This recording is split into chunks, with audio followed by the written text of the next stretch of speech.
3, 2, 1, começou. Oi, gente, boa tarde, boa noite, bom dia. Bom dia. Hoje a gente está aqui para falar desse livro, o livro de setembro do clube, que é O Novo Horror 2.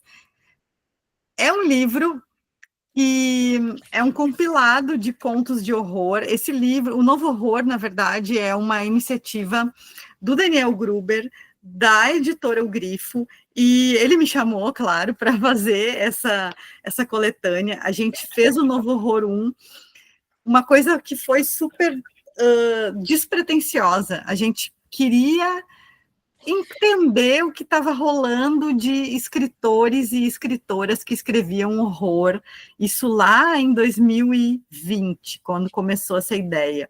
E aí surgiu o Novo Horror 1. Nós aqui no clube já debatemos o Novo Horror 1 há um tempo atrás. Não sei, acho que foi 1 ano atrás, 2 anos. 2 anos, provavelmente. E cerca de 2 anos depois, em 2023, eu acho, foi lançado. Deixa eu ver se foi 2023 que a gente lançou o Novo Horror 2. 24. Não, 2024, faz 24. Um ano e pouquinho. A gente lançou o Novo Horror 2, que é outras vozes importantes no horror que não tinham entrado no Novo Horror inicial, no primeiro. A gente tem ideia, inclusive, de fazer o Novo Horror 3, porque ainda falta colocar gente. Só dentro do Escuro Medo tem muita gente que produz horror e merece estar, né? Marie, né? Laupo, por exemplo. merece estar nessas coletâneas de horror que estão produzindo com a gente já há bastante tempo e mandam muito bem em contos. Então, o projeto é muito direcionado para contos e contos de horror. E esse livro aqui, ele tem 1, 2, 3, 4, 5, 7, 26, né? São 26 contos. Ele conta com a apresentação da Verena Cavalcante, uma apresentação muito legal. Muito legal. Inclusive, uma coisa que eu vou contar, ela era para ter sido autora, participante, e aí depois ela não conseguiu participar. A Paula Feb também era para ter entrado nessa coletânea, ela foi convidada, e depois ela teve que, por questões pessoais e questões de contrato, ela teve que abdicar da participação. Quem sabe no futuro, quem sabe no 3 elas vêm com a gente, né? Porque a gente tem uma cena muito bacana de produção de horror no Brasil, e acho que cada vez mais. Ontem eu estive num evento de editoração, e me chamou muita atenção que uma das pessoas que falou, uma editora mulher que estava falando, ela disse que o que mais tem provocado divulgação e produção nacional é a literatura de horror, e não só para o público jovem, para todos os públicos. Eu fiquei super feliz, né? Porque é a nossa área, né, gente? Então, para início de conversa, eu vou apresentar rapidinho aqui os contos para vocês, vou dar o nome dos contos e fazer uma breve sinopse para a gente começar mais ou menos a conversar. Então, o livro abre com um conto que chama A Escritora, que é escrito pela Dia Nobre. A Dia Nobre é uma autora que não é propriamente uma autora de horror, mas ela é uma autora interessante, ela gosta de tratar temas. Ela acabou de lançar um livro agora que tem um tema bastante ligado ao feminino, né? Um tema ligado a aborto, perda, maternidade, aquela coisa de perda da maternidade. E ela escreveu esse conto é muito bacana, o conto que abre, né, a coletânea, é um conto que ele lembra um pouco aquele filme As Palavras, que é um filme que é uma história que se acha um manuscrito perdido. Então, esse conto, ele explora uma coisa, uma estratégia narrativa que a gente chama que é Misenabibic, que é o conto dentro do conto dentro do conto. Então, ela tem uma técnica muito bacana, e essa escritora dela acha um texto e começa praticamente a viver dentro desse texto, né? E ela traz, assim, a exploração do corpo no momento da criação, né? Levada a quase que a uma exaustão. É muito bacana esse conto da Dia Nobre, que abre a coletânea. Eu amei. E é muito bonito abrir o livro. Sim, exatamente. É muito bonito abrir o livro com esse conto, porque é um conto que conversa com todos nós, né? Com a nossa relação com a criação literária, com o quanto a criação literária exige o nosso sangue, nossos músculos, os nossos nervos e tudo isso, né? Quanto a gente e serve como um portal quase, né? Ele fica sendo um portal para você entrar naquilo ali, né? Exatamente, quanto a gente se doa para isso, e quanto a gente se doa assim, sem contrapartida nenhuma, a gente se doa porque a gente quer, e porque a gente gosta, e é uma coisa muito louca isso, porque, enfim, a gente começa a se questionar, né, será que vale tanto assim, toda essa doação? Eu acho que vale, no fim das contas, né, mas nos leva nesse momento de questionar tudo isso que a gente faz, né? Todos nós aqui somos escritores, então a gente nos leva a pensar. Só isso e a corrida. A corrida é a mesma coisa, a corrida para os pangaré é a mesma coisa. Sim, exatamente. Você paga para viajar, para ir, para fazer inscrição, para comprar tênis, não sei o quê, vai lá correr, quase morre na maratona, no quilômetro 30, sem conta 40, daí no fio do outro olho e falo, nossa, o que vocês ganham para fazer isso? Não, a gente não ganha, a gente ganha endorfina. Exatamente. É igual a corrida. Outra metáfora da minha vida.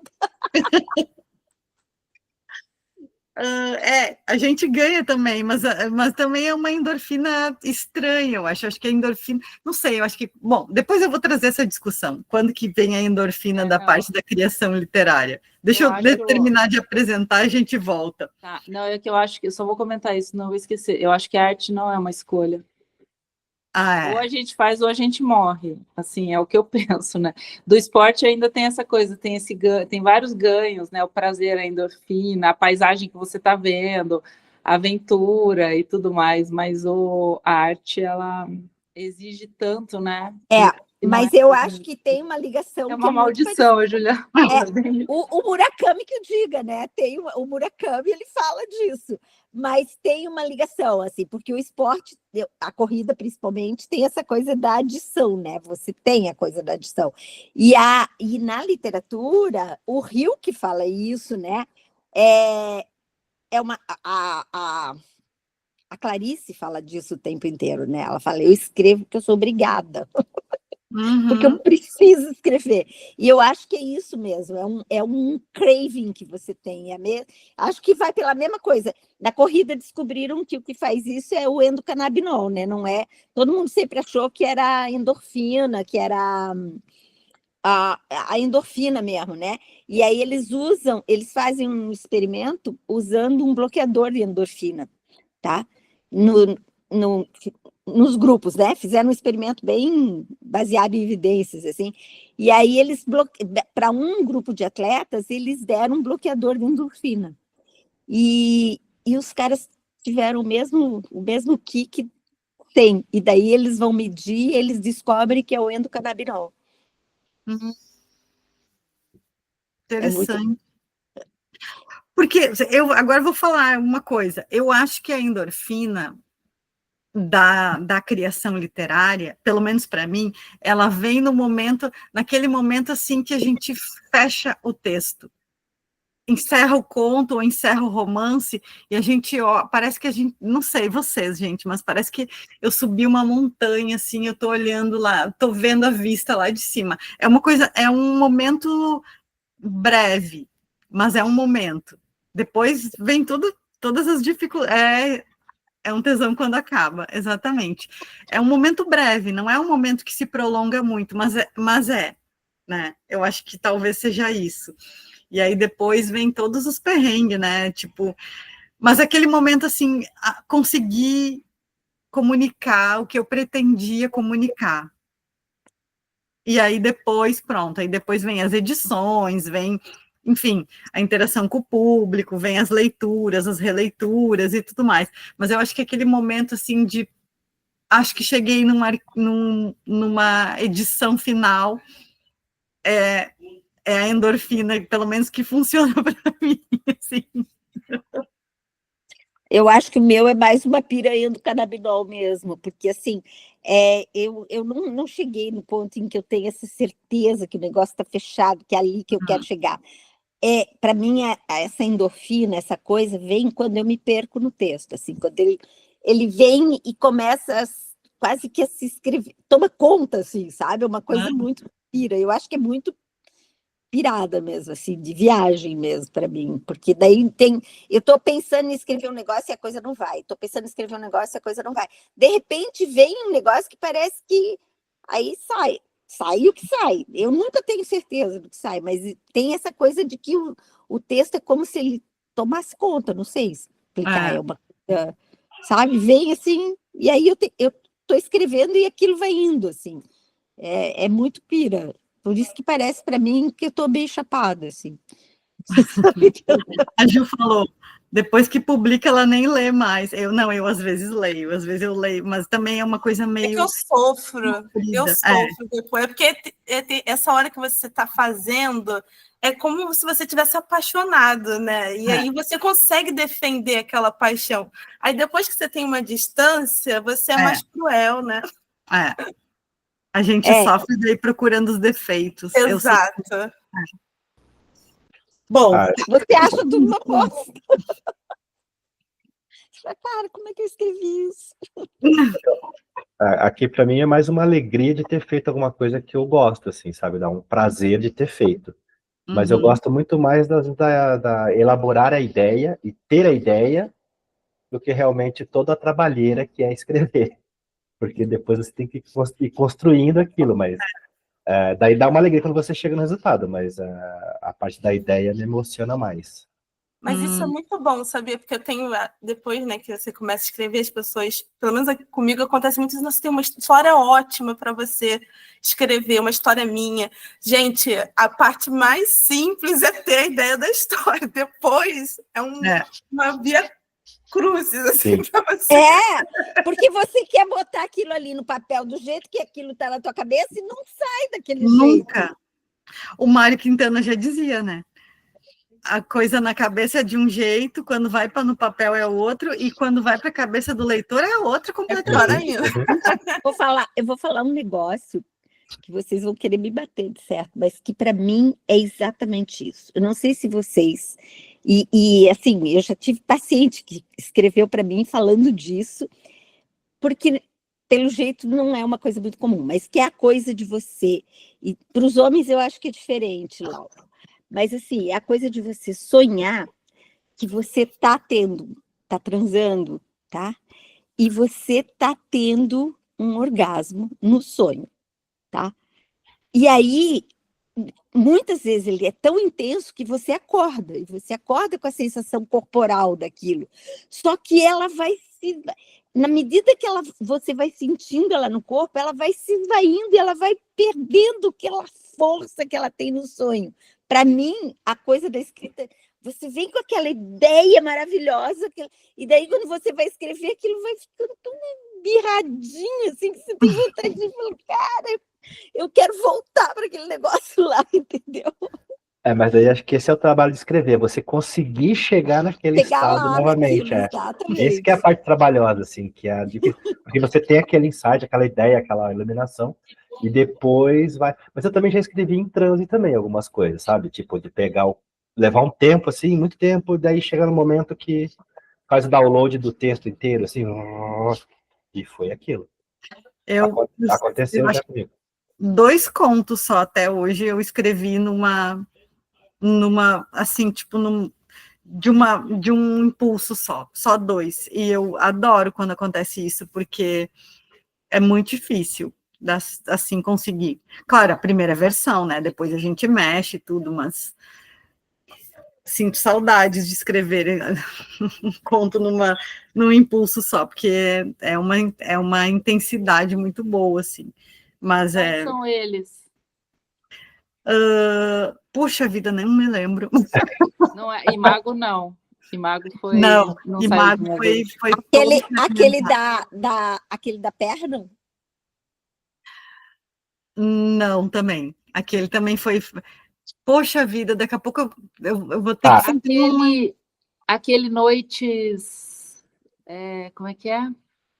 Noite fria, noite em pleno inverno, um negócio assim, né? Isso. Esse não saiu assim? São os meus mais antigos. Coelho Branco. Talvez, eu acho que talvez aquele o 7. Lembra o 7 que está no Vespeiro? Que é o do que tá aparece o Caronte no final. Acho que talvez aquele. Gosto muito daquele. Aquele é maravilhoso. Porque faz muitos anos que eu não consigo fazer isso. E me dá uma saudade. O Coelho Branco é um que dá isso em quem lê, né? Sim. O Coelho Branco dá isso em quem lê. Mas isso é uma coisa que acontece, não é? Eu trabalhei muito com texto publicitário, né? E as pessoas acham que você tem a ideia assim, vem do nada. Não. A maioria das vezes, 99% das vezes, é simplesmente trabalho. Você tem que juntar as informações e ir escrevendo, refinando, reescrevendo, e deixar passar um tempo e reescrever de novo até que a coisa aconteça. É maravilhoso quando vem o texto de uma vez só, mas isso também é uma coisa raríssima, assim. Eu me lembro de um texto que eu fiz faz muitos anos que aconteceu assim. Mas depois de um longo processo também. Daí vem de uma vez. Mas, no geral, é trabalheira mesmo. É ficar editando o tempo todo, caçando palavra, tendo ritmo. Aí você vai ler, você não gosta. Às vezes. Mas voltemos, então, ao nosso... Vamos para o conto número 2. Depois a gente vai voltar aqui e falar mais das nossas dores e delícias criativas. O conto 2 chama Cidade e os Cupins. É o conto do Cristiano Aguiar.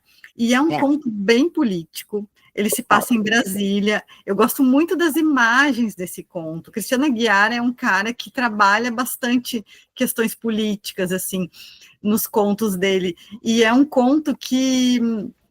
Eu diria que ele não é um conto que te assusta propriamente, não é um conto de medo, mas é um conto de assombro, assim, né? Porque a gente fica... Ele está cheio de metáforas, e aquelas metáforas vão não digo assim nos assombrando, porque ele quase que está dizendo, é assim mesmo, né? Ele está reforçando uma ideia que a gente já tem, assim, né? Enfim, de uma cidade toda esburacada, de uma cidade toda que está construída em cima de uma coisa que está prestes a desabar a qualquer movimento, vamos dizer assim, né? Então, por isso a Cidade dos Cupins, e se passa em Brasília, são dois amigos que estão ali tendo alguns insights a respeito da cidade. É um conto muito bom, e eu gosto bastante desse conto do Aguiar. E aí o terceiro, que é um dos favoritos na minha opinião, né? Que é do Augusto Quenardi, que chama Caraguatá. É um conto de atmosfera, gente. Esse conto, ele é um conto que, como eu gosto muito de falar sempre, eu gosto muito de ser assustada. Então, um dos meus baratos no horror é ser assustada. Eu gosto da ameaça, e esse conto ele é exatamente isso. Ele cria toda uma atmosfera de uma coisa horrível que pode acontecer, mas ela promete só. E não vou contar spoiler e tudo mais, tem que ler esse conto, porque no quesito criar tensão, esse conto é magistral, na minha opinião, ele é magistral, assim. Ele vai indo, ele vai colocando sugestões, ele vai colocando situações, e ele vai te levando para um lugar de ansiedade, assim, de pavor mesmo. E aí ele te frustra, mas não no sentido negativo, no sentido positivo. A frustração que ocorre é positiva. É tipo. É porque eu acho que ele entra numa coisa muito ele te coloca muito no contato com o fantástico, né? Uhum. Totalmente fantástico. Ele te promete isso, assim. E você entra naquilo ali, assim, para quem gosta de história fantástica, de conto de fada, de coisa assim, aquilo ali é um reino assim cheio, você fica esperando as coisas acontecer. E eu concordo com você, ele te frustra porque não acontece exatamente assim, né? A coisa não é tão assim, a coisa está mais na cabeça da gente do que no conto mesmo, né? E é um exemplo de final anticlimático, por isso, né? Porque ele te frustra. E outra coisa interessante é que o conto é um conto de horror, é inegável que é de horror, e ele se passa de dia, tudo é na floresta, né, um lugar, um bosque, mas é a luz do sol, tá ali brilhando, sabe? E tá tudo acontecendo de dia, durante o dia. Tem algumas coisas depois que até acontecem ali, acho que é meio que à tardinha ou à noite, mas a cena mais importante, que é ali quase no início do conto, tudo tá às claras, à luz do dia e tudo mais. Então... Lembrei muito do Repique Macabro, quando eu estava lendo esse conto. E é engraçado, porque eu acho que para a maioria das pessoas deve ser uma sensação de frustração, mas para mim, o não saber o que aconteceu é o barato. É aquela experiência do tipo, o que foi isso que nós passamos? Sim. E a falta de vocabulário para dar forma para aquilo, eu acho que é aquilo que me pega. Por isso que eu acho que é um dos melhores do livro também. Eu concordo. Fala, Lau. Não, o que a Juliana falou bateu bastante aqui também, porque eu construí boa parte das coisas na minha cabeça. Né? Porque ele te dá indicações. E aí eu já não, é isso. Ah, não, mas daí é aquilo. Ah, então vai acontecer isso. Agora vai acontecer. E daí você vai tendo ele vai te pastoreando assim pelo caminho todo, né? Isso realmente é uma coisa que aconteceu comigo aqui. Essa boa parte da história na minha cabeça mesmo. Extrapola muito o que está escrito. Ele não tem muito a ver, mas ele me fez lembrar muito do conto do Guimarães, do Meu Tio, o Yaruaretê. Como é que é o nome desse conto? Sabe qual é? Não. Cara, esse conto é muito fantástico. É do Guimarães, pelo amor de Deus. Será que eu tô falando merda? Não, eu vou até procurar aqui, peraí. Tá. Já volto aí. Não, só um detalhe, ó, esses 3, até agora eu não me lembro os próximos, mas esses 3 primeiros, o narrador está em primeira pessoa, né? Eles estão em primeira pessoa. E eu achei esses 3, principalmente esse, bom, o primeiro, né, o da escritora, da Dia Nobre, esse do Kennard, essa coisa do suspense mesmo, da atmosfera, de entrando junto, as coisas têm uma cadência, né? O Kennard, ele faz isso, assim, a gente esquece de tudo e está dentro da história dele, né? Total. Como se diz, a técnica dele, ele nos absorve completamente, assim, para dentro, a gente está dentro da cena, junto com o personagem e o Ribeirinho, a gente está ali, esperando alguma coisa.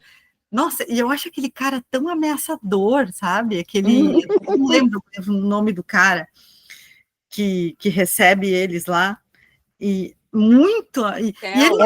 É o Theo, não é? Theo, E ele não faz nada, gente. Ele só aparece. E ele é muito ameaçador. Exatamente. O máximo que ele fez foi dar o presente lá, a plaquinha de pedra. Né?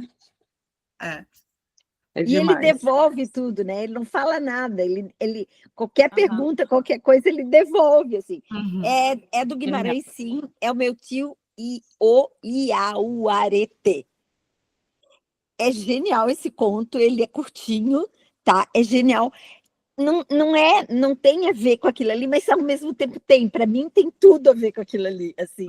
Eu fiquei pensando nesse conto do Guimarães o tempo todo que eu estava lendo, assim, porque esse locus que me leva na mesma coisa, assim, sabe? O do Guimarães, para variar, tem uma escrita, uma dicção que é do Guimarães, né? Não tem. Quer ver? Ele fala assim, ó. Eu sim. Aham. Quer entrar? Pode entrar. Uhum. Mas você sabia que eu moro aqui? Como é que sabia? Uhum. Senhor, não. Cavalo é esse seu, é esse só. Ixi, cavalo tá manco, aguado. Presta, mas não. Pois sim. Uhum. Mas você enxergou esse foguinho meu de longe? Pois. Vê se entra. Você pode ficar aqui. E vai assim, tá? Eu não sei nem se eu li decentemente, porque ele vai escrevendo essa quase como é que é? Onomatopeia? Não. É muito Guimarães, né? Essa coloquialidade na fala. Mas aí ele vai. É isso ali. Você não sabe o que os caras estão vendo, ele vai falando aquilo ali assim. Então, não tem a mesma dicção, né? O Quenari, ele tem uma dicção bem diferente disso, assim. Mas ele te coloca nesse reino ali, que você não sabe se é, se não é, sabe? Assim, é uma coisa muito, muito, muito. Para mim, foi um dos preferidos também. Bom, o próximo chama O Pedido de Desculpas, é um conto do Cristiano Vaniel, e é um conto que traz horror social, traz uma situação de racismo, é um conto que conversa muito com o filme Corra, do Jordan Peele, que é uma história de um jornalista que fez uma denúncia sobre um político, e aí o político convida ele para passar um final de semana na sua fazenda, e aí coisas horríveis e coisas sobrenaturais começam a acontecer. É um conto bem tenso também, eu acho bem tenso esse conto, mas ele tem um final também bastante tenso, e é um conto longo que traz bastante questão social bem atual, assim, para a gente pensar o quanto o horror ele vai se ampliando para dentro dessas questões que eu acho que são bem atuais no nosso país, não só no nosso país, quanto no mundo todo, né? Depois nós temos o conto que chama O Padre, da Lilian Ginsky, que é um horror mais tradicional, assim, vamos dizer, né? Porque ele traz a questão de abuso, questão da mulher, questão do casamento, né? E tudo isso. Mas ele vai por uma linha assim de um horror mais tradicional, que a gente já tem um pouco de familiaridade com esse horror assim que a Lilian traz. Mas é um conto bem bacana, é um conto que traz alguma coisa ali de morte, de luto, bem interessante também. Começa com o Dia de Finados, né? A personagem começa a se relacionar, e aí daqui a pouco a coisa vai indo para um negócio bem sobrenatural, assim. Também é um conto longo e bem bacana, assim, bem trabalhado. Depois, eu não sei se vocês chegaram nesse, tá? Mas esse Seis Marias, que é da Bel Quintilio, esse conto é muito bacana. Amei. Ele é bem surpreendente, né, Marie? Porque ele é curtinho, ele é contundente. Ele é muito curtinho. Da menininha, né? Da menininha. Várias personalidades ali. Exatamente. Tá. Exatamente. Eu fiquei com medo desse. Ela articulou, porque é uma coisa assim, você fala, caralho.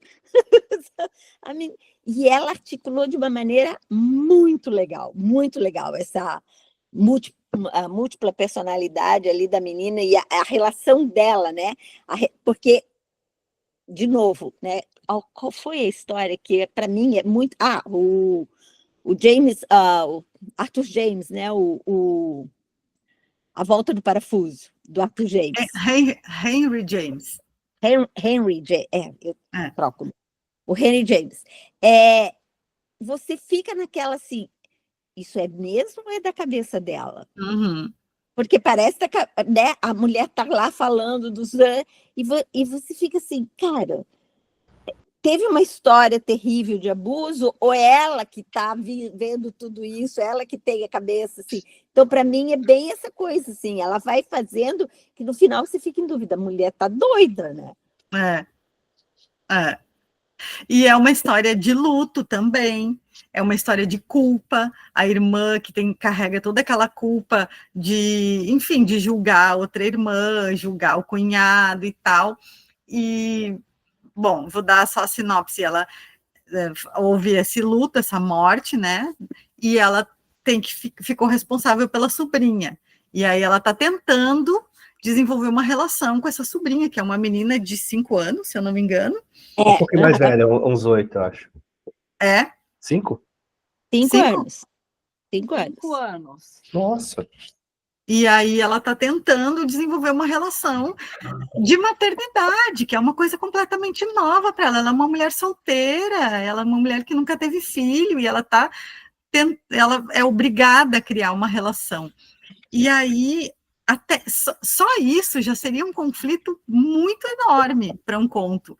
Não propriamente para um conto de horror, mas já seria um conflito muito enorme. Mas ela ainda coloca uma questão de horror ali, né? Que é essa dúvida. Bom, enfim, a dúvida aparece mais lá no final, né? Da personalidade da criança, que é genial, assim, quando ela faz essa reversão da expectativa, a gente fica, caraca, é muito bom esse conto. Eu achei genial. E ele é curtinho, né?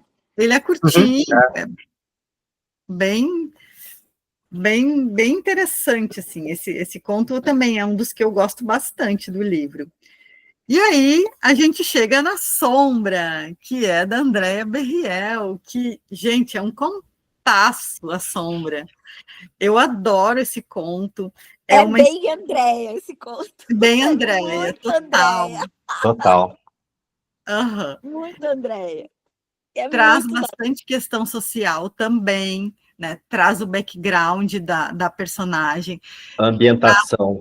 Ambientação, né? E assim, essa ambientação que eu sempre falo que tem muito a ver com essa verve produtiva das autoras latino-americanas, que é esse background de violência sexual, de vergonha, de culpa que a personagem vem trazendo.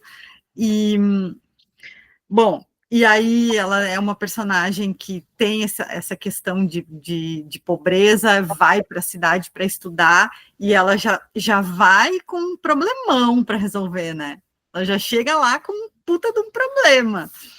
E aí ela tá sozinha, as aulas ainda não começaram, e ela começa a se relacionar com uma pessoa que parece uma fantasma, né? E a pessoa começa a contar para ela as histórias da fantasma verdadeira que ocupou o quarto antes dela.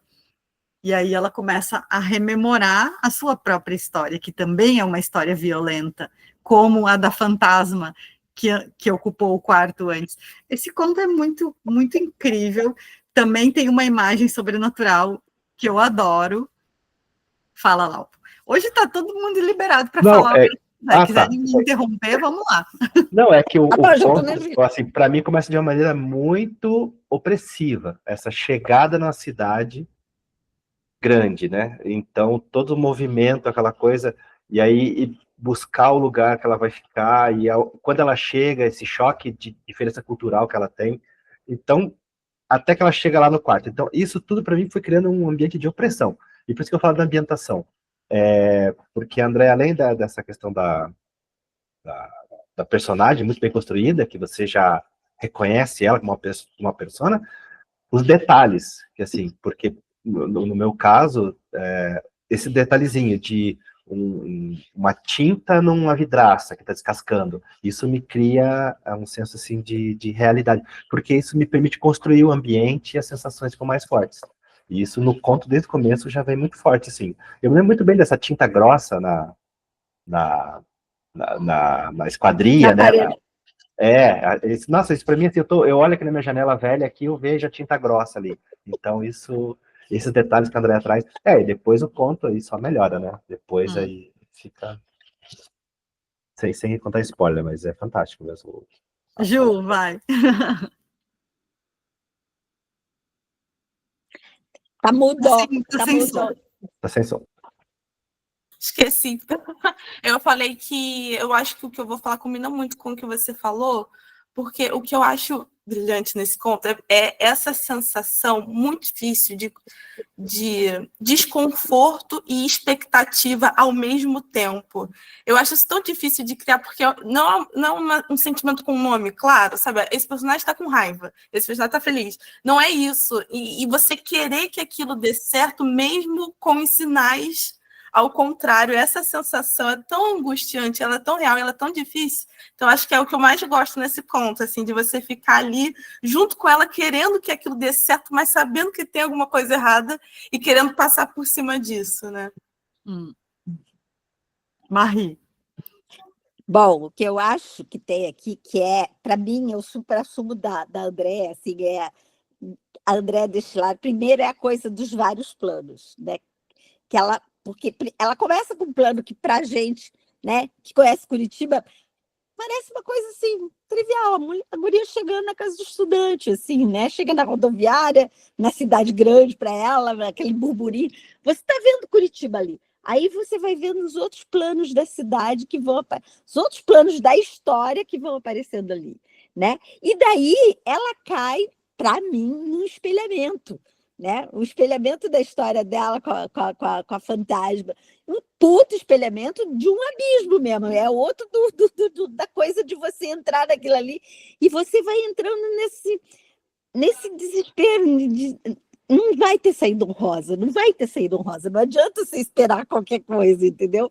Então, para mim, isso é a tua cara.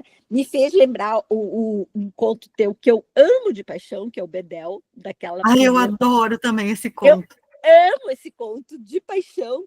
Para mim, então, é assim, é você todinha em tudo aquilo que você escreve. Eu vejo todas as coisas desse jeito. Primeiro, essa coisa que você usa, a geografia, a própria arquitetura local, subvertendo ela com todos esses planos que você vai colocando assim, porque você tem o que está acontecendo no normal e você tem o que está acontecendo na atmosfera interna de cada um que está ali, assim. E daí ela vai para esse espelhamento ferrado com a história que você entra assim, então tá, qual das duas? O que aconteceu? Como é que tá? Quem é quem? Né? Quem que é fantasma? Quem que é... Para mim, você já tem uma marca, dona Andréa Berriel. Eu estilo total. Ai, gente, obrigada. Até nos teus quadros dia você aqui faz hoje. isso. Obrigada. Amei tudo que vocês falaram. Obrigada. Só mais uma coisa que eu tenho que falar. Tem uma cena que eu gosto muito desse conto, que é a cena da cenoura. Que ela arranca a cenoura, sabe? Da terra. É tão bonito, assim. Isso, e daí totalmente sente o gosto da cenoura, e aí faz esse espelhamento, como a Marie falou. Nossa, essa cena... E tem outros também, né? Tem outras coisas também, mas essa da cenoura é uma que eu não esqueço. Você arrancar a cenoura, o estalo que vai fazendo cada raiz. Os estalinhos, quando vai soltando a raiz. Quem tira. nunca? Nossa, são esses detalhezinhos que me... tirou uma cenoura sabe o que é isso? Quem já tirou a cenoura para comer ali e como botou gostoso, de volta, né? o talinho para tia não ver que ela tinha comido a cenoura, sabe como é que é? Não, essa imagem da cenoura, ela acaba se conectando de alguma forma com a imagem do aborto, vamos dizer assim, de provocar o aborto, né? De arrancar aquela raiz que está presa dentro dela, que é uma coisa indesejada. Nossa, é muito forte, assim, sabe? Eu entrei num looping, assim, no conto, sabe? Porque tudo se remete... Porque ela foi arrancada da terra dela também. De um certo também. Então... Da terra dela, da inocência dela, é o espelhamento no infinito. Você entra naquela coisa do espelho infinito, que um reflete o outro. E aí você não sabe mais o que está acontecendo ali, né? Onde é que você está indo? Você sabe o que está acontecendo, mas você não sabe que momento você está exatamente, porque você se perde nos reflexos. É muito bom. Você não sabe qual plano você está. Tá. E ali tem o medo real e tem o medo sobrenatural, tem os dois medos ali entrelaçados, né? Porque o sobrenatural é o que está dando, enfim, aquela alegoria toda, que está, assim, ajudando o conto a se manter em pé, né? É muito importante o sobrenatural ali naquele conto. E eu acho incrível esse conto também. Também dos favoritos. Sem dúvida. Parabéns, André. Parabéns, parabéns. Depois a gente tem um conto que chama Fantasmas Nunca Dormem, do Lucas Facó. Eu não sei se vocês chegaram até ele. Esse conto, gente, eu gosto muito desse conto, porque esse conto também é um conto que te dá um tombaço, assim, porque ele vai contando a história de luto. É também uma história... Na verdade, a gente só descobre que é uma história de luto no final, tá? Contando spoiler. Mas da Coroa de Flores. Tá. Do machucado, né? Ele é contado em segunda pessoa, que sempre tem várias aulas de narrativa aqui que a gente pode tirar desse livro, né? Em segunda pessoa é uma estratégia muito interessante de fazer o leitor grudar no conto, né? Porque o narrador está se dirigindo a você. A você. Né? Ele está conversando com você. E tem um body horror nesse também, né? Tem uma coisa do... Tem. Nossa. É uma relação de pai e filho, e também entra uma alucinação total ali. Chega no final, a gente não sabe o que aconteceu, assim, a gente... Quer dizer, tudo leva a crer que o pai entrou numa alucinação e está morrendo de culpa ali, né? E está morrendo de dor, tá passando por uma dor terrível.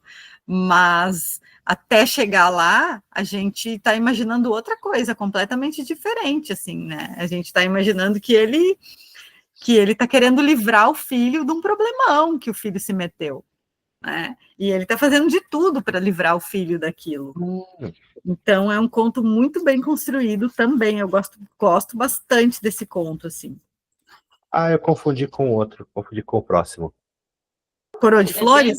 É difícil, e é bem difícil, né? Eu acho que todo mundo, a gente devia fazer uma hora como um exercício, escrever em segunda pessoa. Uhum. Eu vou tentar escrever, porque eu nunca consegui, vou tentar escrever um conto em segunda pessoa. É uma boa estratégia. Esse aqui, daqui para frente, eu não li, eu só li o falo, porque a Ju tinha me mandado, lembra, Ju, que a gente trocou os contos enquanto a gente estava elaborando para cá, né? Mas foram poucos, né, daqui para frente, infelizmente. Esse do Fantasma Nunca Dorme eu pulei, porque eu queria ler o da... Eu tinha que escolher, porque daí foi quando a água começa a bater na bunda e você fala, não, então eu vou ler o Tá, mas leiam depois. Esse aqui eu super recomendo a ler, porque ele é super bem construído, esse aqui, Fantasmas Nunca Dormem. Esse tem gore também, tem bastante gore aqui. Tem bastante gore também. Aí gosta. Depois, conforme os meus entusiasmos aqui, vocês vão saber quais que eu vou recomendar mais ou não. Esse próximo que tem um body horror, assim, que me deu uma... Coroa de Flores, da Clarissa Moura. Nossa, esse eu sofri. Adorei. Então, a Clarissa Moura, ela é uma autora da Paraíba e ela gosta de trabalhar... Eu já percebi que ela gosta de trabalhar, assim, tipo, causos, assim, que me parece que são baseados em lendas locais, assim. Se bem que esse caos aqui da Coroa de Flores tem vários lugares do Brasil que tem essa lenda local, assim. Eu não vou contar porque a André não leu, mas é uma história que a gente ouve bastante, assim, sabe? Ela meio que representou na literatura um caos que acontece muito, assim, e ele tem um final que surpreende, porque a gente não espera aquilo que está acontecendo ali, porque a personagem, ela não está entendendo muito bem o que está acontecendo com ela. Está acontecendo várias coisas, ela está participando ali de de uma situação, de um enterro, de um velório e tal, mas ela não está entendendo muito bem qual é o envolvimento dela, está achando que ela está envolvida de uma forma, mas ela está envolvida de outra forma. Eu já acho que ela está no caixão agora, vocês contando isso, até esse ponto que você falou, eu não li ainda, mas eu conheço muito bem a escrita da Clarissa Moura, e ela sempre escreve contos muito concisos, né? Eu acho muito bom o trabalho dela. Páginas, acho. Então, já estou imaginando o que é, mas ela tem uma capacidade de concisão incrível, né? O conto sempre é curtinho, o conto de 2, 3 páginas, assim, até que esse está grandinho, que está com 4. É curtinho e meio matador, assim, o conto dela. Matador é a boa palavra. Ficava lendo, e eu falei assim, gente, mas em que enterro que ela tá? Eu vou assim, gente, mas... porque ela fala, né, minha mãe lutada, e ela dá a mão para a mãe. Eu falei, beleza, mas quem é essa pessoa? Foi uma delícia. Eu adorei como a coisa foi se construindo, assim, corporeamente. A Ju é muito novinha, mas vocês talvez lembrem dos contos da cripta. Lembra quando tinha aquela... Sim. Não sei. E tinha uns casos bem assim, né? Tinha uns casos bem desse jeito, assim. É muito Mas legal. eu saquei um pouco, não sacar, mas assim, me fez dar essa dúvida na hora. Eu acho que ela segura a mão da mãe, não tem um momento que ela faz isso? Sim. Tem muito relato. Agora a André já pegou a gente em frente, né? Mas tem muito relato dessa coisa de sentir a mão no ombro, sentir. Não sei se é porque a gente vê da Lígia com a mão no ombro e o aperto da mão. Esse momento do luto é onde esses contatos ficam mais aflorados, né? Oh, meu Deus! Olha, o Tutu Caramelo. Caramelo. Caramelo. Que amor! Que susto! Não, ele quer entrar aqui, né? Só que deixa ele entrar, ele fica fazendo muita bagunça. Não, ele comeu um estofado ontem, assim, uma almofadona. Não, ele regaça tudo. Eles regaçam, né? Não dá pra ficar o tempo todo. Tutu e Caramelo junto, ninguém são selvagens. Olha, gente, depois a gente tem o conto Dos Prazeres, que é da Amanda Orlando.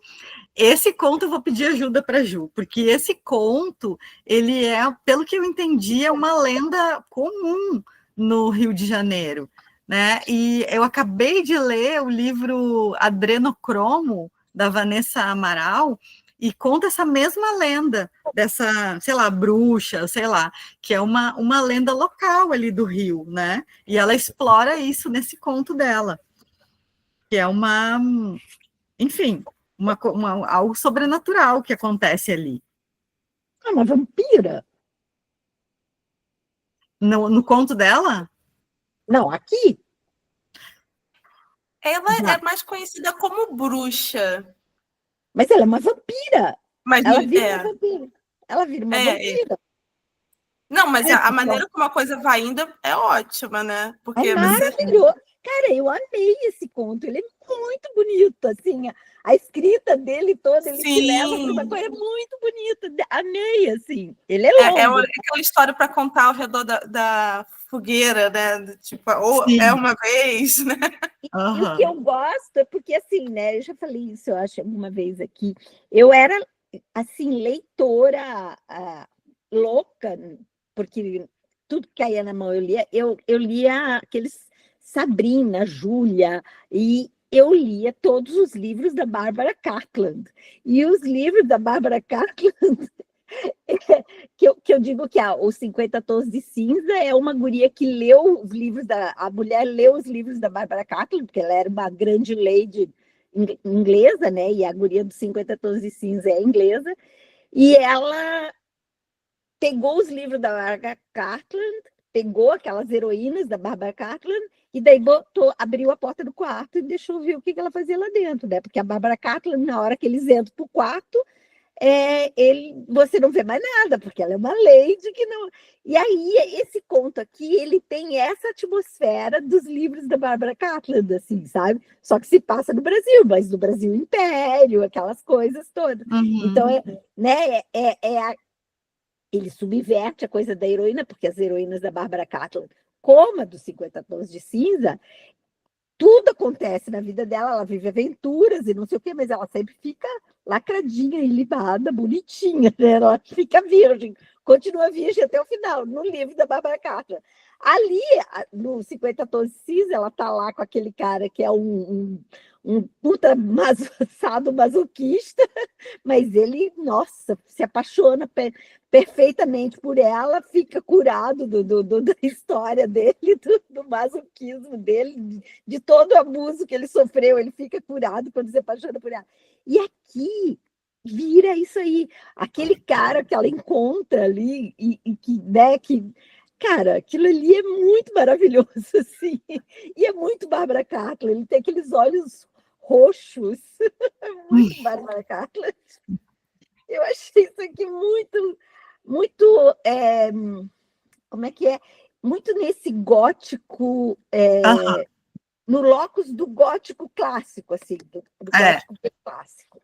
A Amanda Orlando, ela tem essa veia gótica mais clássica mesmo, tanto é que o livro dela, não sei como é que é o nome do livro, mas é Os Manfred, é uma coisa assim, né, que é um gótico, como é que chama, gente? Um gótico super clássico, assim, lá da Inglaterra vitoriana mesmo, o livro dela, o romance que ela escreveu, né, então eu acho que ela curte bastante. Como? Predestinados é o nome Predestinados, Manfred é o nome da família, né? Os Manfred, E eu acho que ela vai muito nessa direção, assim, eu acho que ela curte muito explorar esse tipo de temática.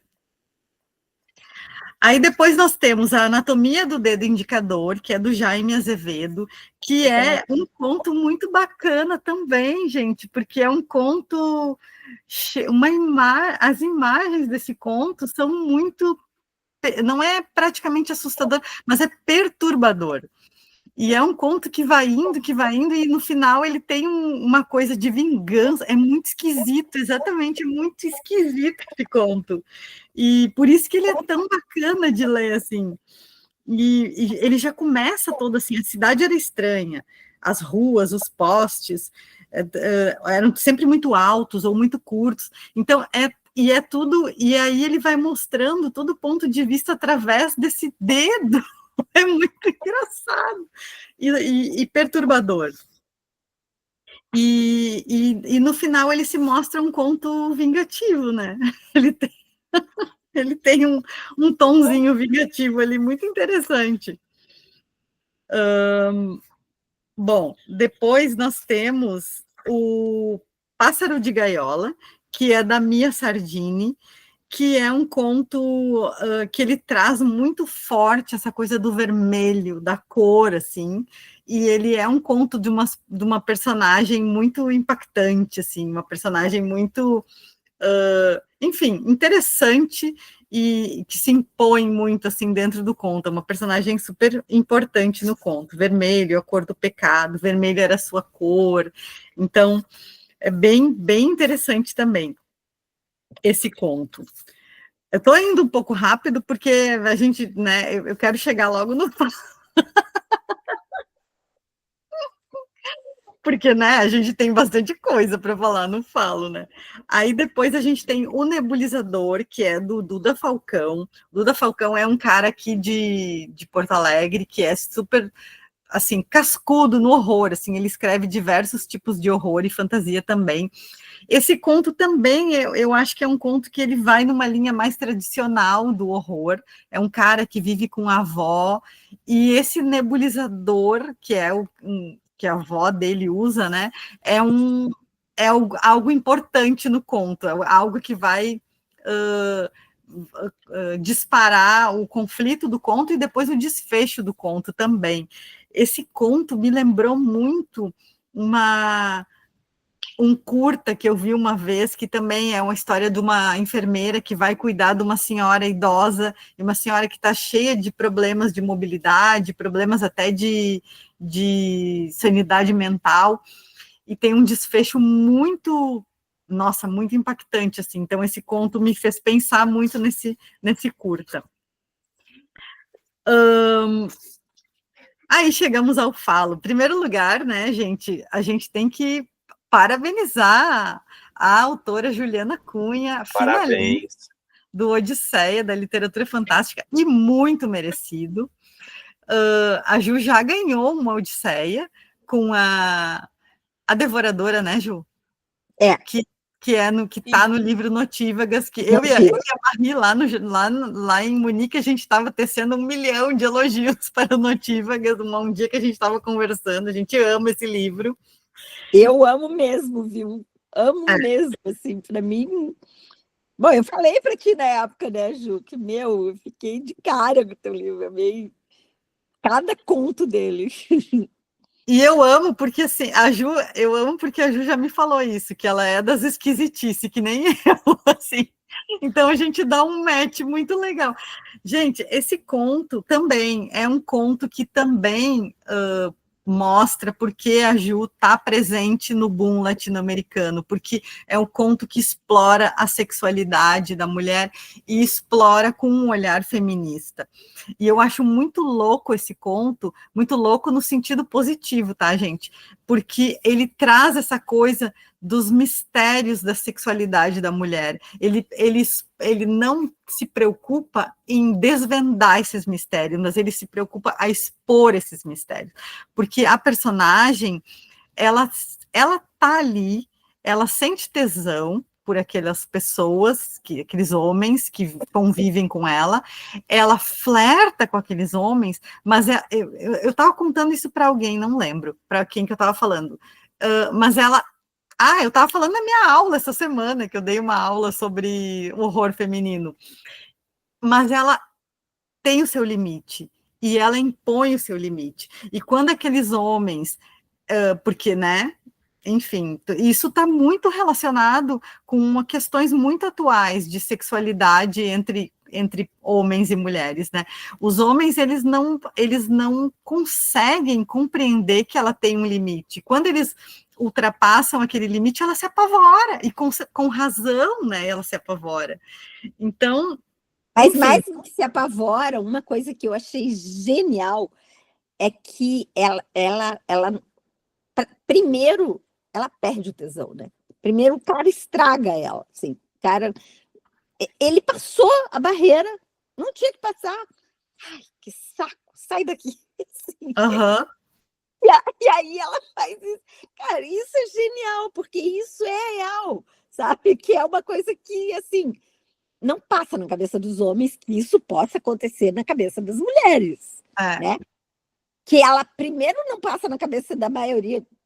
Laura, desculpa, tá? Generalização. Mas, assim, primeiro que não passa na cabeça da maioria dos homens a coisa de que a mulher tem o desejo dela, que não tem nada a ver, né? Para eles, assim, para começo, mulher não pode gostar de sexo sem ter amor, sem se apaixonar, né? Ela não pode ser... Ai, parece um homem, não pode ter tesão, parece um homem, sabe? Então, é uma coisa de muito feminista mesmo, muito. Porque ela fala, cara, o meu tesão está em mim, não tem que estar em lugar mais nenhum. E você não tem que se meter aqui.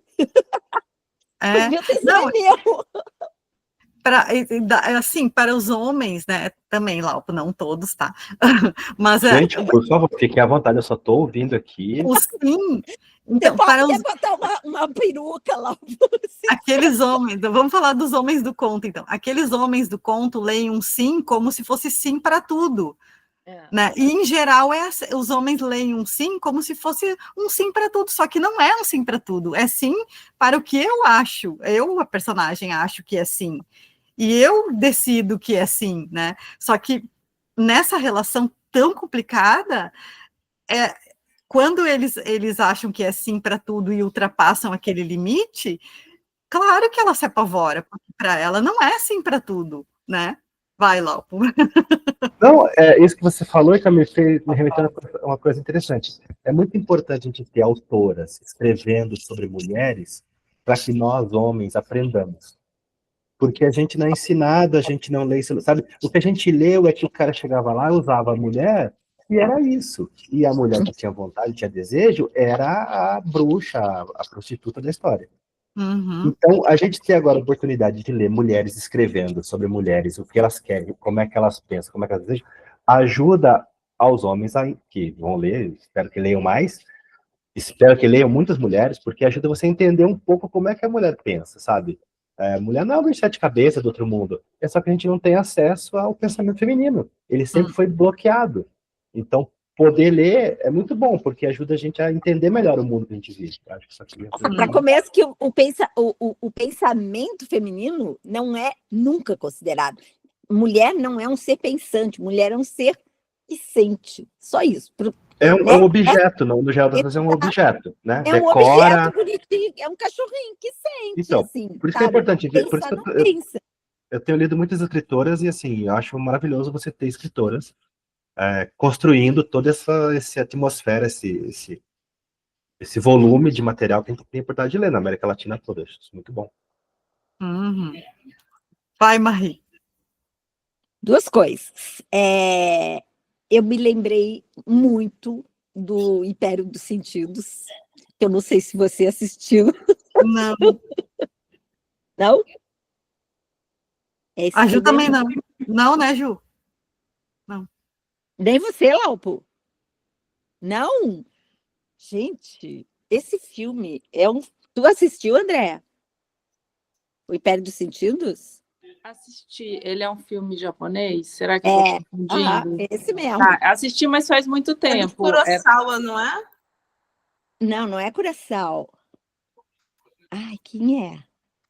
Mas eu já vi ele, eu tenho. Eu já vi ele lá na minha frente. Tá anotado. Cara, ele é um clássico. Para mim, ele é maravilhoso, esse filme. Para mim, ele é assim icônico, maravilhoso, tá? É um outro universo, porque é no Japão, né? Tem toda uma outra história, mas ele é assim, cara, para mim ele é uma obra de arte, esse filme, tá? Ele era proibido, eu nunca deveria ter assistido quando eu assisti, porque eu era amiga da filha do dono do cinema e a gente entrava, eu tinha, sei lá, 13 anos, 11 anos quando eu vi esse filme, tá? A gente entrava escondida, assim, sabe? Com senhorio. Cara, mas esse filme, gente, assistam, porque ele é daqueles filmes, assim, que não dá para dizer, sabe? Não dá. Para mim, ele é uma obra de arte e ele é considerado assim. Ele é um dos primeiros filmes que tem cena que eles chamam de sexo explícito, né? Mas ele é arte. Para mim, ele é arte pura. Então, isso foi uma coisa, tá? Que a tua última cena ali me trouxe totalmente o Império dos Sentidos, eu amei. E a outra coisa que me lembrou, dona Irka, é a história da Giovanna Madalosso, né? Da questão da masturbação feminina, né? Que não tem a palavra masturbação, mas está ali, né? Ela se masturba, tá claro que ela se masturba. Sim. Então, assim, realmente, eu acho que talvez seja o melhor conto do livro, o teu, viu, Ju? Eu não li todo, eu não posso falar porque eu não li todo, mas, assim, sinceramente, esse teu conto tá muito maravilhoso. Genial. Eu vou dizer que tá nos top 3, na minha opinião. Eu gosto muito também, Ju. Desde a vez que você me mandou aquela primeira versão, eu não li essa última ainda, né? Mas eu acho demais, porque esse falo gigantesco, assim, que vira um ser, né? E ocupa todo o espaço e age como se fosse um personagem mesmo, né? Ele, o próprio, eu acho sensacional. E a relação com essa personagem que você criou. E o marido dormindo e o perigo do estuprador ali, do caminhoneiro que vai embora, né? Assim, e ela... E o final, a frase final, gente, pelo amor de Deus, a frase final é uma coisa. Nossa. Sensacional. Leiam, simplesmente leiam. Aliás, vamos tirar uma fotinho aqui antes de... Vamos tirar uma fotinho para colocar lá no... 1, 2, 3 e... Pronto. Então, aí... Deixa eu ver o que mais. Depois do Falo, dessa maravilha de conto, nós temos Praga de Jardim, que é um conto do Eduardo Sabino. Não sei se vocês conhecem o Eduardo Sabino, foi meu primeiro editor, ele é da Causa e Letras. E, na minha opinião, ele é um dos melhores contistas do Brasil. Esse conto, gente, se vocês não leram... Ele é parente do Sabino? Hã? Ele é parente do Fernando? Não, pior que não. Pior que não, mas tem o mesmo sobrenome. Ele gosta de dizer que é aparentado. Né? Aí eu não li mais, a partir dali eu não li mais nada. Gente, esse conto é um conto, o que a gente chama de conto clássico, porque ele tem o início, ele tem a situação tensa, que é uma situação super sobrenatural, é uma situação até meio paranoica, o personagem assume uma paranoia, e ele vai num crescente, ele atinge um clímax, e aí logo em seguida o desfecho, é o legítimo conto clássico, assim, conto ligiano clássico, e é genial, assim, esse conto. Eu gosto muito também desse conto, eu gosto das imagens e eu gosto do subtexto desse conto. Ele tem um subtexto muito poderoso, assim, bem político também e bem social, assim. Ele tem várias questões ali dentro do conto, né? Tem a questão também do luto, a questão da solidão, é um senhor de idade, e ele tem o netinho, os filhos que visita ele com o netinho, e eu vou contar bem rapidinho, assim, só para deixar vocês com vontade. E ele tem um jardim, depois que a esposa dele morreu, o que ele mais se orgulha é cuidar daquele jardim. Então, por isso que o nome do conto é Praga de Jardim. E quando o netinho vai lá, ele fica furioso, porque o netinho vai lá e mexe nas plantas, e esculhamba o jardim e tal. Só que daí, absolutamente do nada, começa a nascer certas pragas naquele jardim.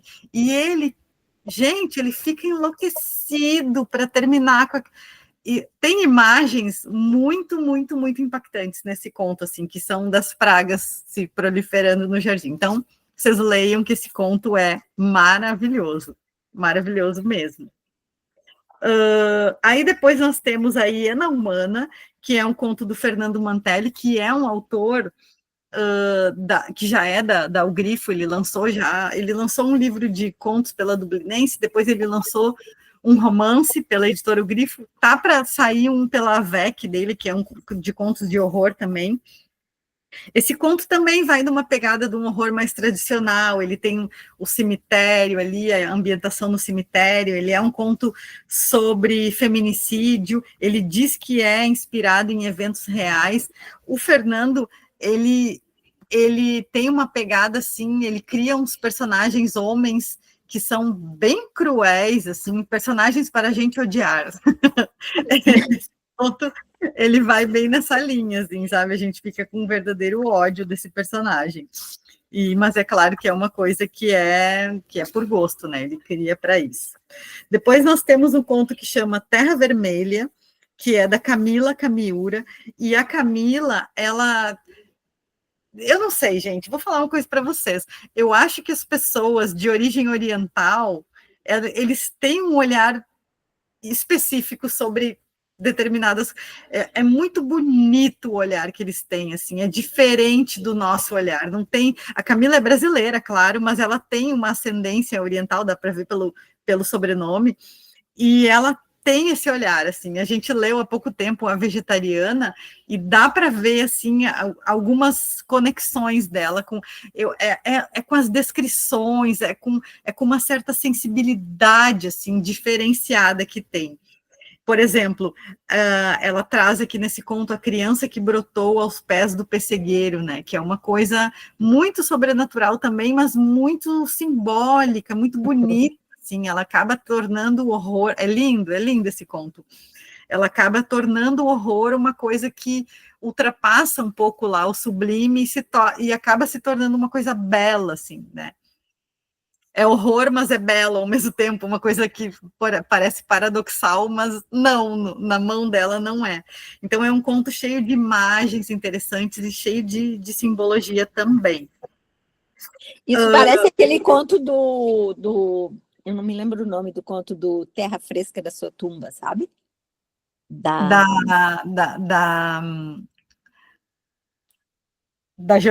Giovana Ribeiro. Da Giovana Ribeiro, exatamente. Qual conto?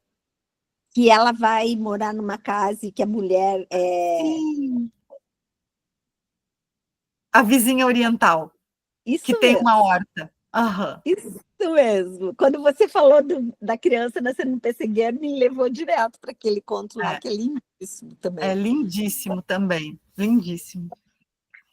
E depois nós temos esse aqui, que é um nome em alemão, eu vou tentar dizer, Das Wasserwirbel. Vê se está certo, Marie. Das Wasserwirbel.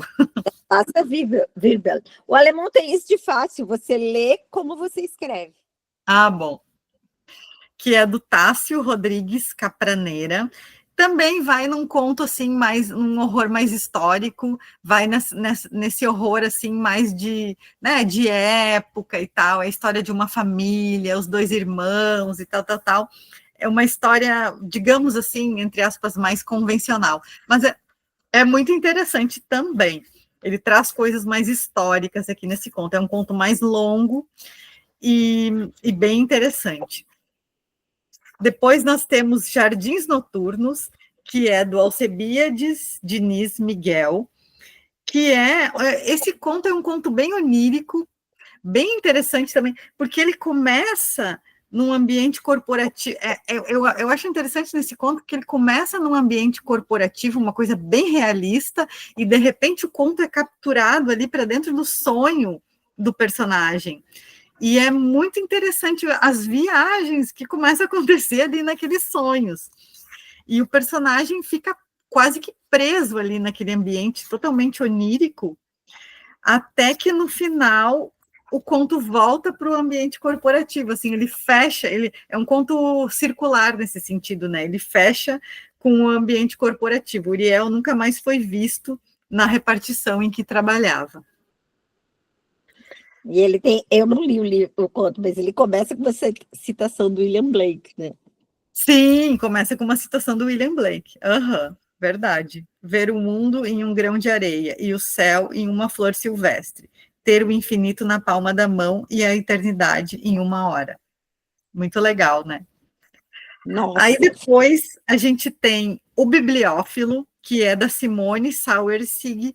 A Simone é uma autora também aqui do Rio Grande do Sul. Ela é uma autora que escreve bastante fantasia, ficção científica e escreve também literatura infanto-juvenil.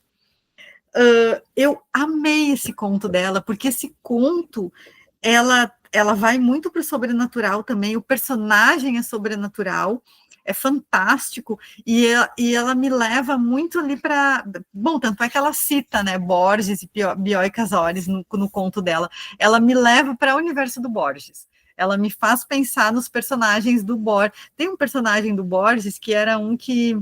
A pele, não vou lembrar qual é o conto, gente, mas que a pele dele era invisível e todos os órgãos eram aparentes, assim, e ele ficava se mostrando, assim, ele achava todo...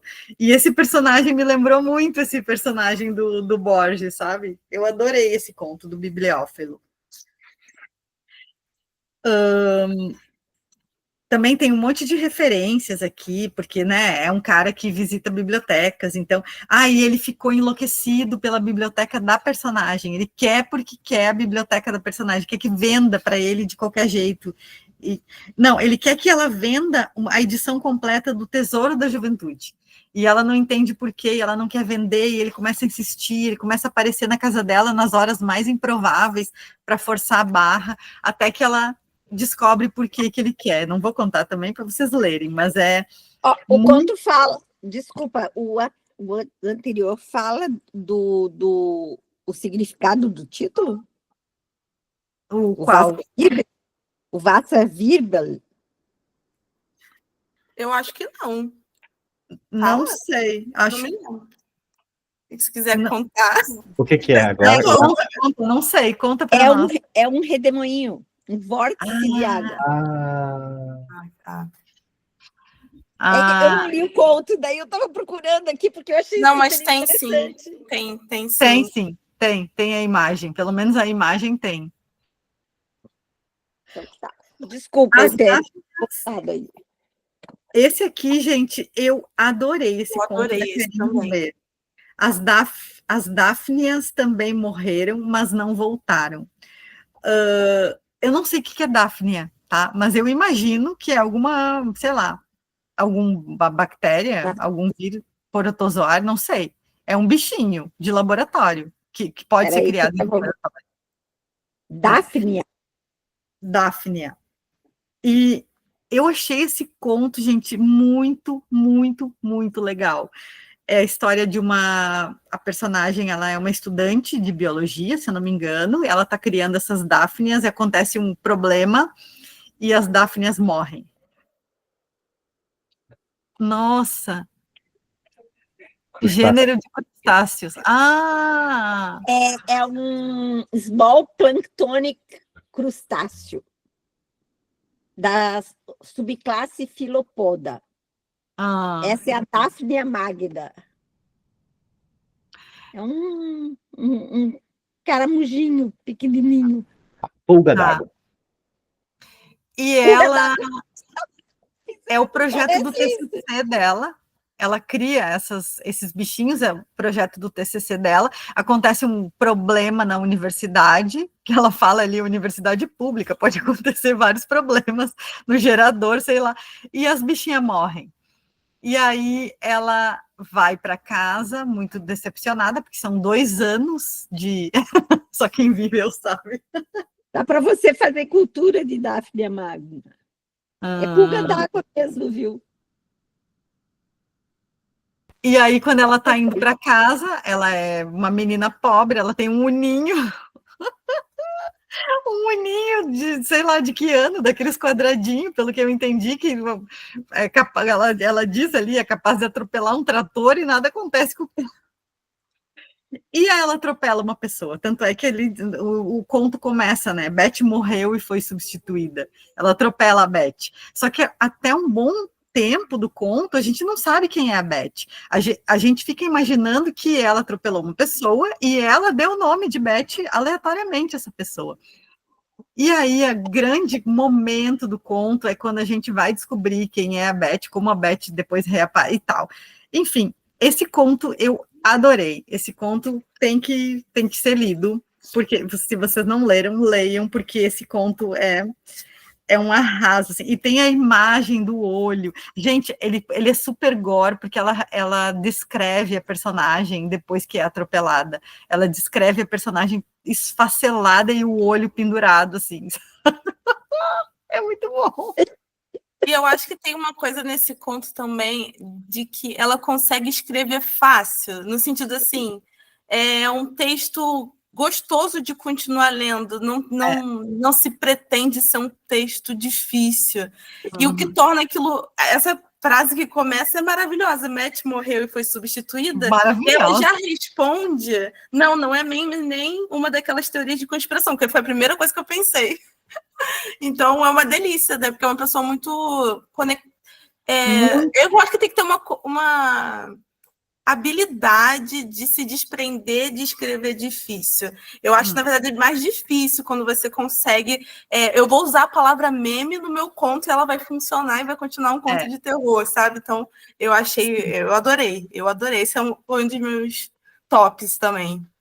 Ela tem um super desprendimento, né, na escrita dela. Ela é muito atual. Bom, eu fui ver, assim, eu sigo ela, e ela é super jovem, assim, ela tem uma linguagem bem jovem, um pouco diferente da Simone. A Simone tem uma linguagem um pouco mais empoladinha, assim, tem umas coisas ali no conto dela que eu fiquei, puxa, mas ela podia trocar essa palavra por uma palavra mais atual, assim, ela usa umas coisas, umas palavras meio... Mas eu acho que também é a intenção, né? Porque ela está tratando de um bibliófilo e tudo mais, né? Então tem essa coisa do léxico, né? Aí nós chegamos no Balança Caixão, da Larissa Brasil. A Larissa Brasil já... Ai, olha só que chique! Larissa Brasil já assumiu que ela adora esse conto dela. Esse conto, gente, é um conto do universo Nanda Noronha, né? A gente já conhece o universo Nanda Noronha, a gente leu aqui o Urutau. Inclusive, a gente vai ler Irebu em novembro, né? Já está tudo certo. E é um conto que vai mais para o lado policial mesmo, né? Porque a veia da Larissa Brasil é a veia policial. E aí tem toda aquela tensão da delegacia, tem aquela tensão das personagens, uma coisa meio de sedução que rola ali, uma coisa meio de, né, vai, não vai, será que ela tá me desafiando, ou será que ela tá flertando comigo e tal, uma coisa, tem um pouquinho de tesão entre mulheres, né, que é bem legal no conto. Fala, Marie, fala. O que tu achou? Eu não li o conto, eu só vou aproveitar. Pode bater na minha cara, Andréa, mas eu só vou aproveitar para fazer uma livre espontânea pressão em cima da Andréa, que eu quero a continuação do Roxo. Eu também. Estamos aguardando. Também quero. Mas isso me faz lembrar imediatamente que eu preciso muito ler a continuação do Roxo. Esse seu comentário é maravilhoso, porque uma coisa que eu gostei muito nesse conto, e que a Andréa também fez, quando a gente leu, eu não consegui participar do encontro, mas eu li o livro dela, é A Cachorra? Não, Suja. A Cachorra é outro, né? Tem um livro assim. Tem a Cachorra é um livro daquela... É porque também tem equatoriana. Um animal de estimação no conto da André.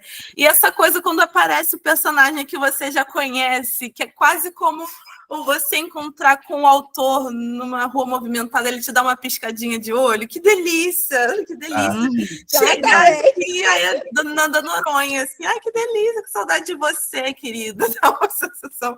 E acontece isso também no livro do André. Eu achei maravilhoso essa piscadinha, assim, só para quem já te conhece, sabe?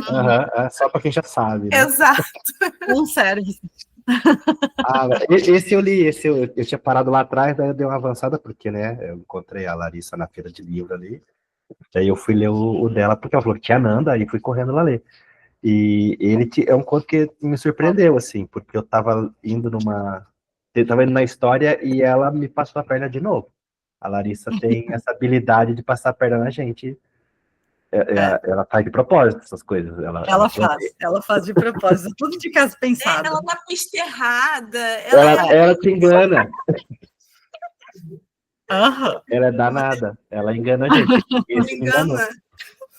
Só no final que você... tá. Agora eu sei o que tá acontecendo. Mas você... Não, é aqueles contos que daí tu termina e tu... Não, peraí que eu vou ter que ler de novo, porque agora que eu sei, eu vou pegar as pistas direito. Você não vê as pistas. Daí você vai no livro, né? Daí você volta lá no livro para saber onde é que tá aquilo ali enroscado lá no livro.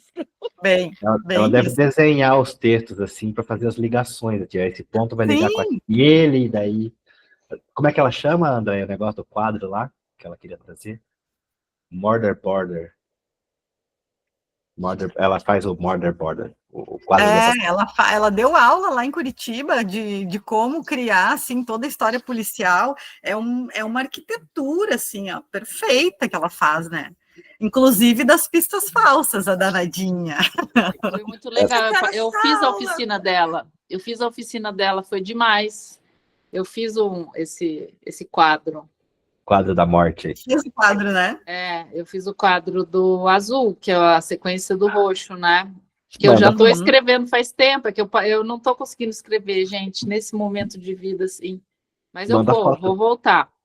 Daqui a pouco aparece o azul aí. Queremos ficar te cutucando. Queremos muito. Queremos azul. Já sabemos que vai chamar azul. Não, isso eu já sabia, porque ela já tinha me contado. Agora eu vou. Isso aí quem faz o Mother Border, né? É a nova antipatia, nem tão nova mais, mas é que vocês podem me xingar, eu sou uma velha louca que adora, tá? Que é a Rowling, que ela fez isso com o Harry Potter, né? E o Harry Potter, assim, vocês podem falar o que quiser, não sei quem daqui leu Harry Potter, eu sou fãzona, assim. Eu amo o Harry Potter. Ela amarra, ela tem aqueles 7 livros. Ela tem uma coisa maravilhosa, que é que ela começa o livro fininho, quando ele tem 11 anos, com uma linguagem X própria para 11 anos. Aí o segundo livro, a linguagem, o livro vai aumentando e a linguagem, a complexidade da linguagem também vai aumentando. Só que tem coisa que ela fala no primeiro livro e que ela vai resgatar no último livro. E amarrar, sabe? Tá tudo tão amarradinho que você vai entender lá no último livro. E isso, mas sabe, ela só consegue... Não, pode falar, Ju. Não, eu só ia dizer isso, eu admiro pra cacete, porque eu não consigo fazer isso. E ela faz tudo, ela tem o plot todo, e daí ela dança naquilo ali do jeito que ela quiser. Isso que é fundamental. Na Larissa dá para ter uma amostrinha de como é que ela faz isso, né? Que ela fez isso em Urutau e a gente viu um pouquinho no conto aqui. Que ela te engana bonito, assim.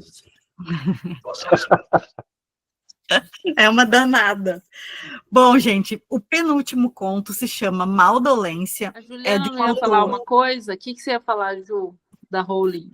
Não, que eu ia comentar que eu tive a oportunidade de viver isso com... Eu não sei se vocês leram a trilogia da Bússola de Ouro, mas foi o que inseriu na literatura. É o Harry Potter. Chorei horrores.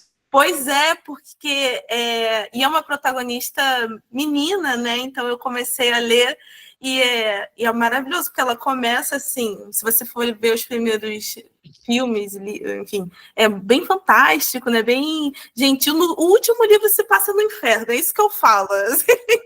Então, Marissa tá mutada. A trilogia da Bússola de Ouro? Isso.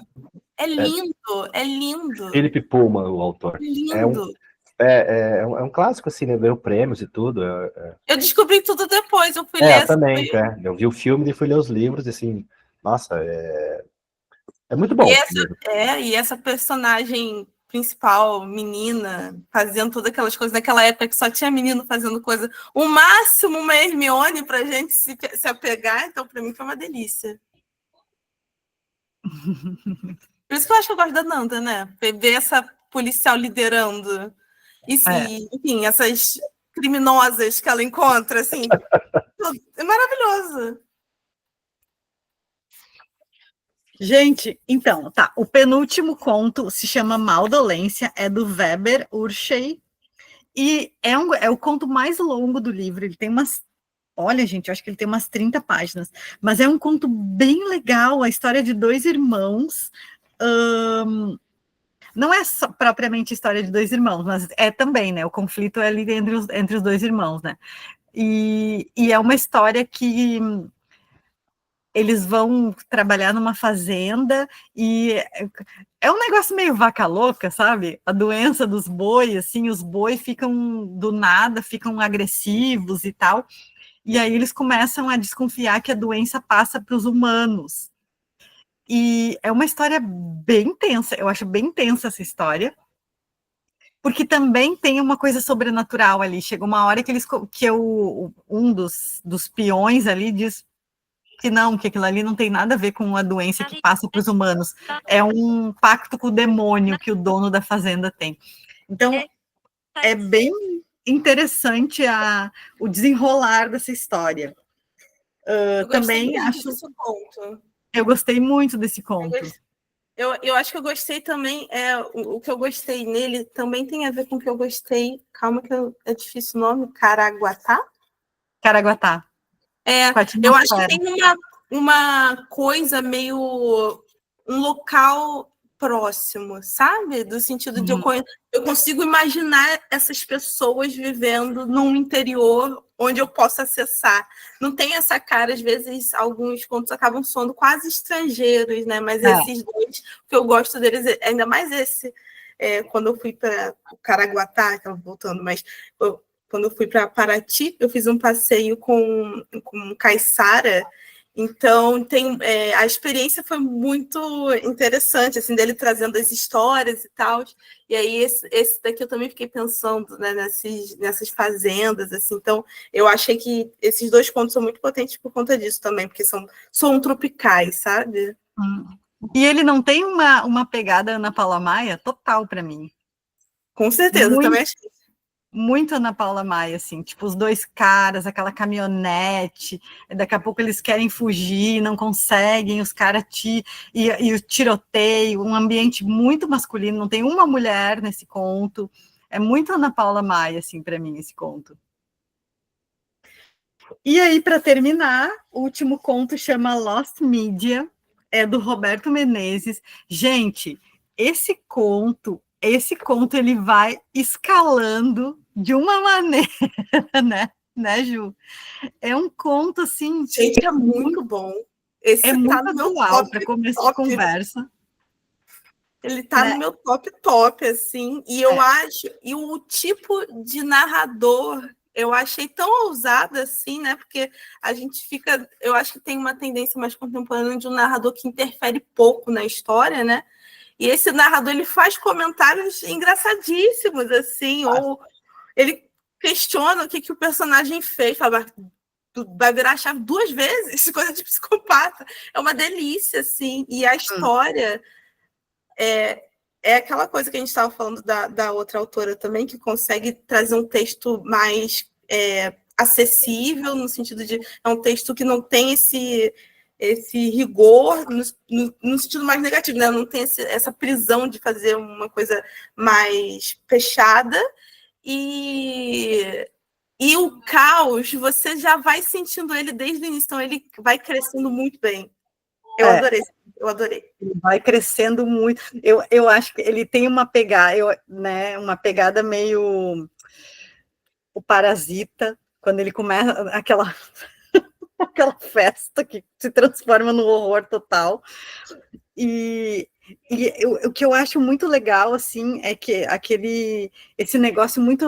O Beto, ele tem essa crítica muito atual, assim, o negócio da criança, não, porque vai ser uma festa e ninguém pode levar celular, não vai ter tela, e as crianças tudo... E as mães também... Estévia. Gente, é maravilhoso! É maravilhoso! Suco com estévia! Que tristeza, né? Ai, gente, eu amei. E aí... e outra debochado, coisa, né? É debochado. Debochado total, assim, debocha das mães, dos personagens, de tudo. E debocha da própria hipocrisia dos personagens ali, né?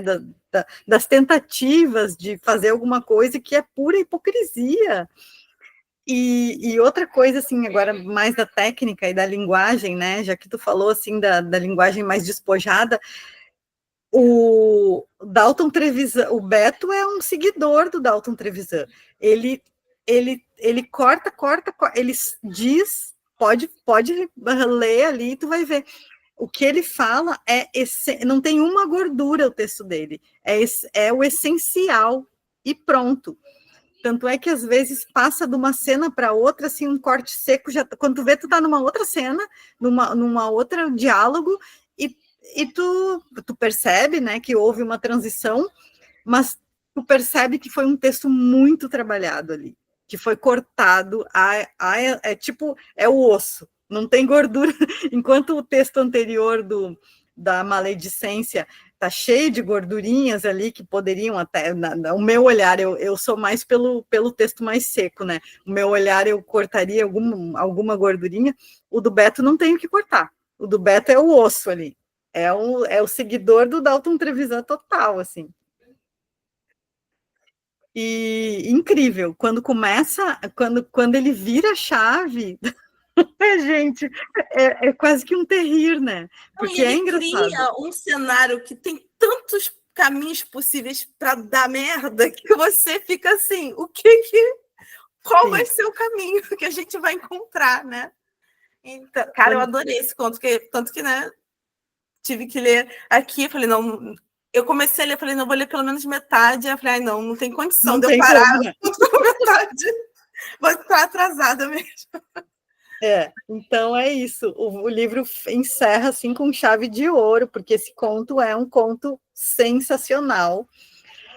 Quem quer conhecer o Beto, eu já li os romances do Beto e já li contos dele também, tem um livro de contos dele que saiu pela Caos e Letras, que é muito esse estilo, assim, então quem quer conhecer o Beto, e esse conto já é uma porta de entrada, assim, para conhecer esse autor fantástico da Paraíba, e ele é muito, muito, muito, muito talentoso, gente. E é isso, né? O surreal, é quase que surreal, né? O conto abraça o absurdo, na verdade. O conto abraça o absurdo e, assim, abraça bem abraçado, né? O negócio vai que é um ladeira abaixo, assim, muito rápido. Então, gente, é isso. Vocês querem contar mais coisas para mim? Deixa eu falar, antes de terminar, a gente vai ler, no próximo mês, a gente vai ler 2 livros. A gente acabou de combinar aqui que a gente vai ler e a gente vai fazer 2 encontros.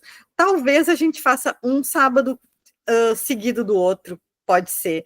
Ou talvez um sábado e um domingo, né? Porque se a gente fizer 15 dias, acho que vai ficar muito apertado para ler. Não vai dar, não. Vai ter que ser no final mesmo. Né? Então, a gente vai ler Maria Fernanda Poeiro, Rinha de Galos. Vai ser uma releitura para mim, porque eu amo esse livro. Amo demais. E também vai ser uma releitura para mim, Pedro Páramo. A gente votou como leitura extra do Clube de Outubro, que é o mês do Halloween. Andréia também ama Pedro Páramo, acho que Marie também ama, né? Laupo e Ju vão ler pela primeira vez, eu vou fazer o... Não, já li. Ah, tu já leu, então Ju, prepare-se. Eu vou ter essa alegria. Prepare-se, porque é uma experiência, assim, é uma experiência de vida, ler Pedro Páramo. Todo mundo ama, e eu também amo. E é isso, gente. Adorei conversar com vocês de novo. Hoje foi muito legal, porque a gente estava com a sala mais vazia, mas todo mundo super falou, assim, foi ótimo. Não desliga sem salvar a gravação, hein, Bibi? Não. O Pedro Páramo, eu tenho que confessar, tá? Eu levei eu sabia dele a minha vida inteira, e eu só fui ler ano passado por causa da Irka falando. Eu falei, cara, eu não acredito que eu não li esse livro, e ele é tudo isso. Esse tem que ler. Esse está na lista, assim, dos que você tem que ler. Se você quer Imprescindíveis. conhecer literatura latino-americana, Pedro Páramo. E outra coisa que eu queria dizer, vocês estão falando, a gente estava falando aqui dessas infanto-juvenis, né? Dessas séries infanto-juvenis. Tem uma série, gente, que é muito, muito engraçada, muito legal, que existe série também no cinema, né? Na TV, que chama-se Desventuras em Série. E o cara, eu não sabia disso, tá? Ele escreveu essa série em homenagem à mulher de um músico. Agora eu não lembro mais quem era, eu acho que é o Debussy, tá? Ele era apaixonado pela mulher do Debussy. E aí, ele, em todos os livros, ele vai botando umas frasezinhas para ela, assim, que são umas frases muito malucas, tipo assim, ó, porque ela morreu, né? Daí ele bota uma coisa assim, pois é, o meu amor por você durou um tempão, assim, mas você não. Ele fez umas coisas. É um cara que vale muito a pena, gente, para assim, quando você quer ler um negócio para desanuviar, assim, esses livros são muito geniais, porque você dá muita risada. E tem uma coisa meio... O Desventuras em Série, ele tem uma coisa meio gótica, meio assim, meio de horror, porque ele tem muita sacanagem, assim, sabe? São aquelas crianças que são... Elas são fantásticas, assim, elas são muito fantásticas, e elas ficam órfãs, e aí tem esse malvado, despicable, assim, que quer ser o tutor delas, porque ele quer acabar com a herança delas, ele quer roubar todo o dinheiro delas. Então, toda essa história é muito legal, assim. Eu não conhecia esse da Bússola, mas esse do Desventuras em Série é muito recomendado. Show, quem sabe, né? Não, mas não dá, é muita leitura para nós. Não, calma, vai ver. Tchau, gente. Beijo, gente. Beijo, até mês que vem. Amei. Tchau. Salve, Vi. Beijo, tchau. Tchau.